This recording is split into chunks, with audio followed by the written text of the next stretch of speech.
ওদের মতোই আমি মারতণ্ড এবং মহালসাকেও আলাদা করে দেব, চিরকালের জন্য, চিরকালের জন্য, চিরকালের জন্য।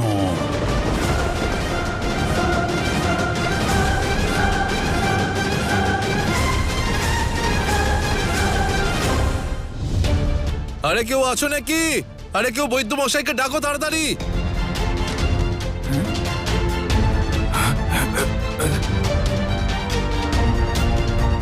মহালসা,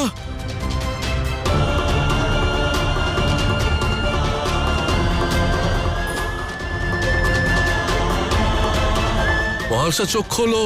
এই মহালসা। আরে কি হলো মহাল স্যার? আরে কি হলো কি মেয়েটার? হ্যাঁ, হলো কি? আসলে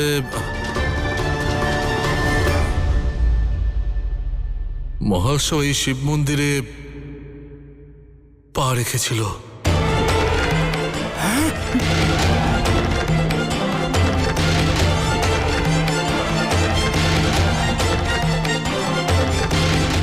কি শিব মন্দিরে গিয়েছিল মহাল শাহ? কেন? ঘোর অনর্থ হয়ে গেছে, ঘোর অনর্থ।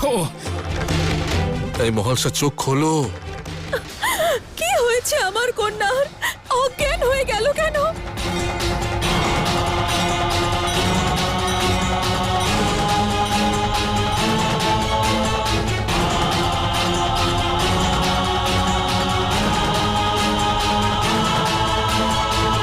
কন্যা, ওঠ সোনা।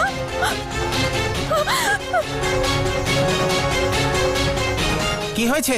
কি হয়েছে? দেখো দেখো আমার কন্যার কি হলো, চোখ খুলছে না কেন? হায় হায় হায়, কি হলো?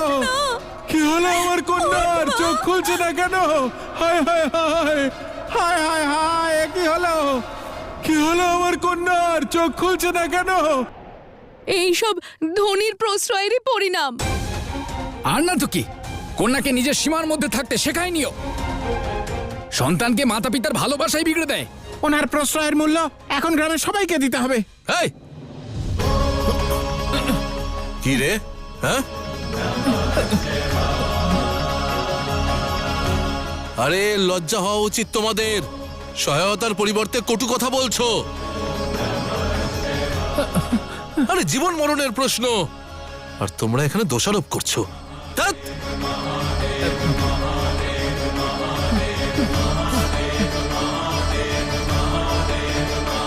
মহালসা, এই মহালসা, চোখ খোলো না মহালসা। মহালসা, আরে বৈদ্যমশাই এসে গেছেন। আসুন বৈদ্যমশাই।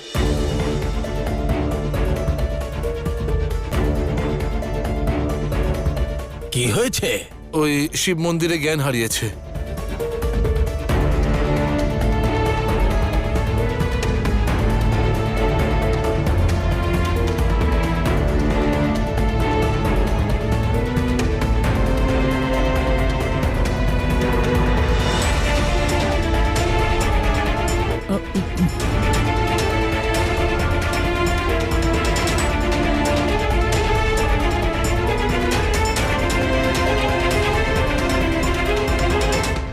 নাড়ি তো চলছে,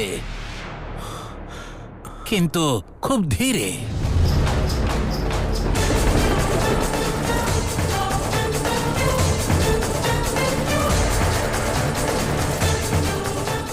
তন্ত্র দিয়ে বাঁধা এই মন্দির, মহালসা ওই মন্দিরের ভেতরে গিয়ে অনর্থ ঘটিয়েছে। হ্যাঁ হ্যাঁ, ওখানে নারীদের প্রবেশ নিষিদ্ধ। এবার জানি না শ্রাবণের শিবরাত্রি কি করে উদযাপন হবে।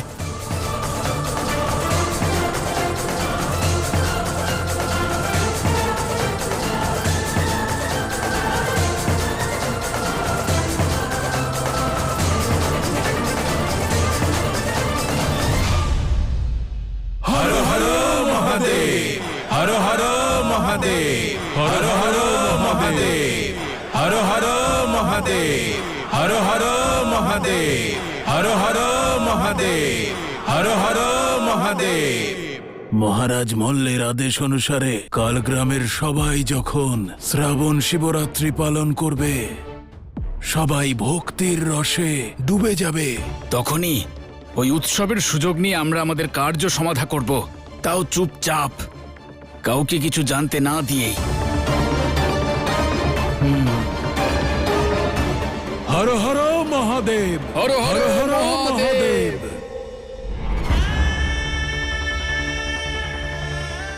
মহালসা, মা চোখ খোল মা।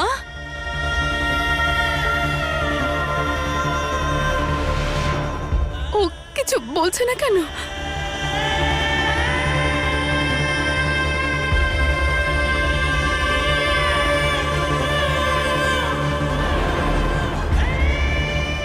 মার্তণ্ড মহাশয় জানে যে তুমি এই মন্দিরে প্রবেশ করতে পারবে না, তাই সর্বপ্রথম যাও সমকক্ষতার অধিকার অর্জন করে এসো। হ্যাঁ, সমস্যার সমাধান সন্ধান করো।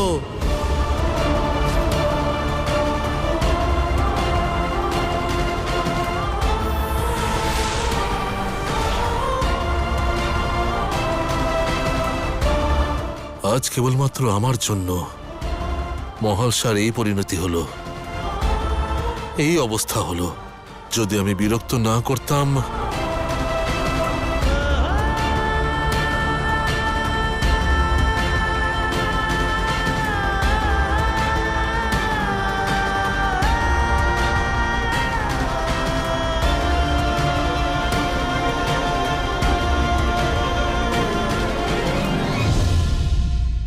আর চিন্তার কোনো কারণ নেই, সামান্য জ্বর আছে, তাও সেরে যাবে।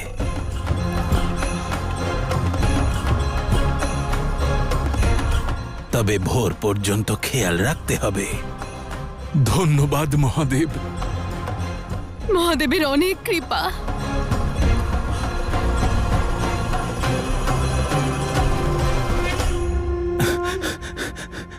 প্রধান, গ্রামের সব কন্যারাই প্রবল জ্বরে কাঁপছিল, কিন্তু এখন সবাই ঠিক হয়ে গেছে।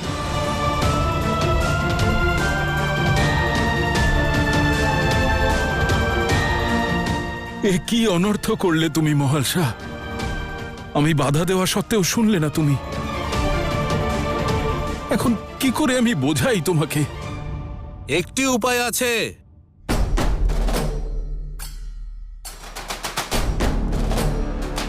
সমস্যার বিনাশ তার থেকে পালিয়ে পাওয়া যায় না, তার সম্মুখীন হয়ে সন্ধান করতে হয়। আমরা সন্ধান করব। যদি মহালসা জেদ ত্যাগ না করে, তাহলে এবার আমরা জেদ ধরব। আরে আমরা এই সমস্যার সমাধান খুঁজব, আর যদি খুঁজে পাই, তাহলে মহালসার আর জেদ করার প্রয়োজনই পড়বে না, তাই না?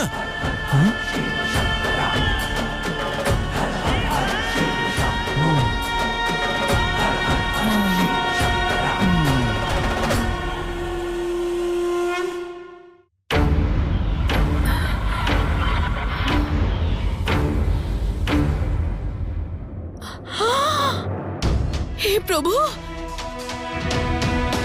এ কি?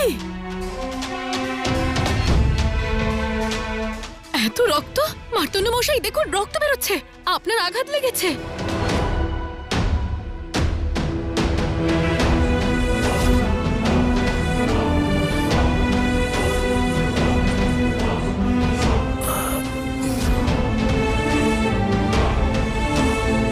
মহালসা চাকার ওপর পড়ে যাচ্ছিল, ওকে বাঁচাতে হাত এগিয়ে দিলাম, তখন ঠিক হয়ে যাবে, বেশি কিছু হয়নি।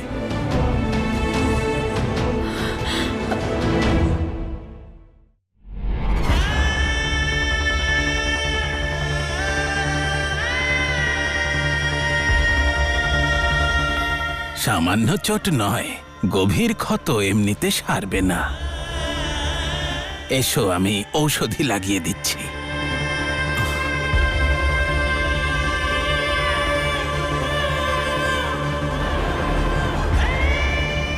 তোমার এই পরিস্থিতির জন্য দায়ী আমি মহালসা, আর আমি ওই শিব মন্দিরে মহিলাদের প্রবেশের পথ সন্ধান করেই ছাড়ব।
ও কে যে প্রতিদিন আমার স্বপ্নে আসে?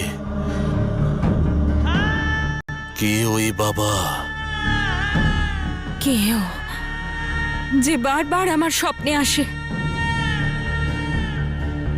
বারবার একই চেহারা, একই স্বপ্ন।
কেমন আছো?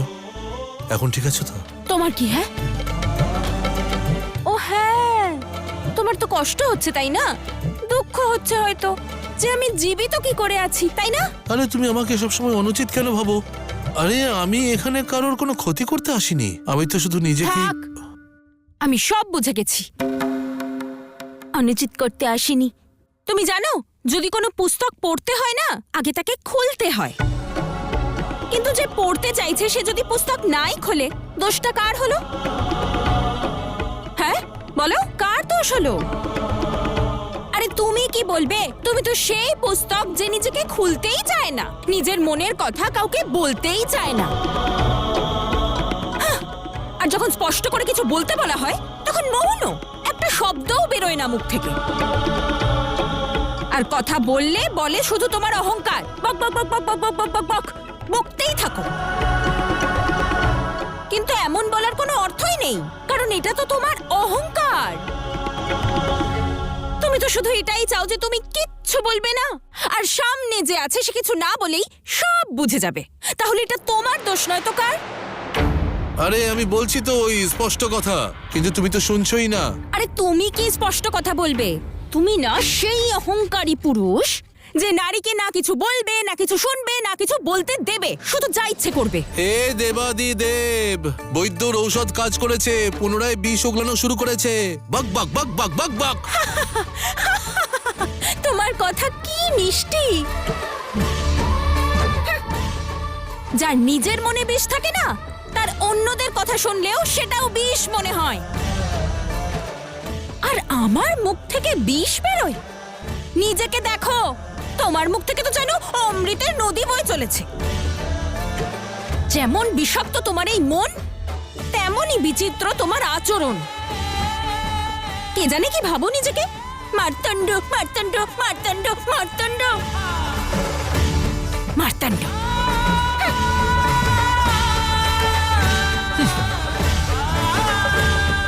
যাও যাও যাও।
মহালসা,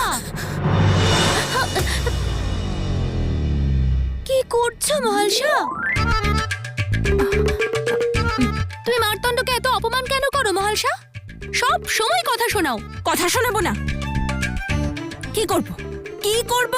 আরতি করব? পুজো করব?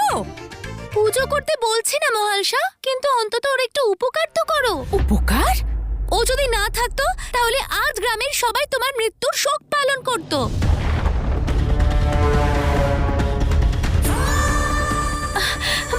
তুমি কি জানো আদৌ সবটা?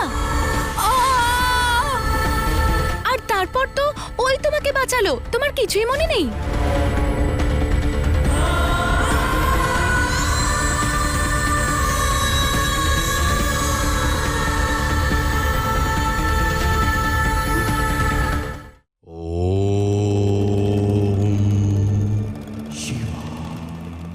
মাটির পাত্র। দেখতে গেলে সেটি একটি সাধারণ বস্তু মাত্র, কিন্তু যদি তা মনোযোগ দিয়ে না বানানো হয় তাহলে সেই পাত্র ভেঙে যায়।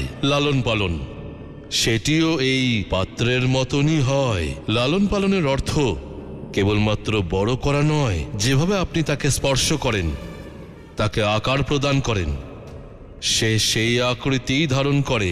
সেই জন্য লালন পালন এমনভাবে করুন যাতে সন্তানকে কেবল স্বপ্ন না দেখিয়ে তাকে জীবনযাপন করার সাহস প্রদান করুন।